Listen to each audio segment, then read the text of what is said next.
4 juta dia. Iya, mau kejar nih, nggak bisa nggak bayar. Syederalun pemerintah Kabupaten Aceh Tamiang dalam waktu dekat membuka konter atau rumah pangan kita sebagai antisipasi melambungnya harga beras. Lonjakan harga ini dikhawatirkan terus terjadi menjelang bulan Ramadan. Rencana membuka konter beras ini disampaikan PJ Bupati Aceh Tamiang Asra ketika meninjau stok bahan pangan di Pasar Kota Kuala Simpang pada Kamis 22 Februari 2024. Ia menjelaskan kunjungannya ke pasar ini dalam rangka mengintervensi inflasi daerah.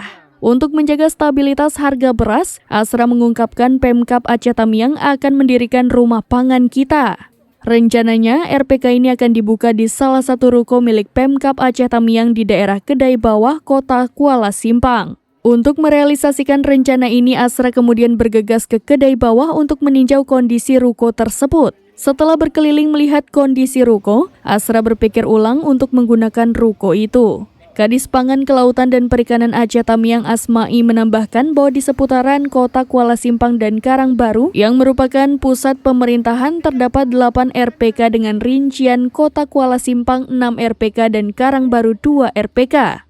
RPK ini dijelaskannya sebagai penopang distribusi beras dari Bulog. Secara menyeluruh RPK di Aceh Tamiang sebanyak 29 unit dan jumlah ini berpotensi bertambah menjadi 40 unit. Masalah inflasi daerah dan dalam waktu dekat ini menyangkut dengan tingginya harga beras.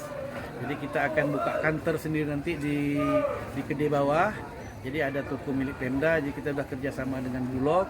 Itu harga beras itu jauh dari harga pasar, sekitar di 11.500. Sementara harga beras normal itu mencapai angka 14.000 sekarang sudah. Jadi dari Aceh Tamiang, Rahmat Wiguna, SerambiNews.com. Download Tribun X sekarang, menghadirkan lokal menjadi Indonesia.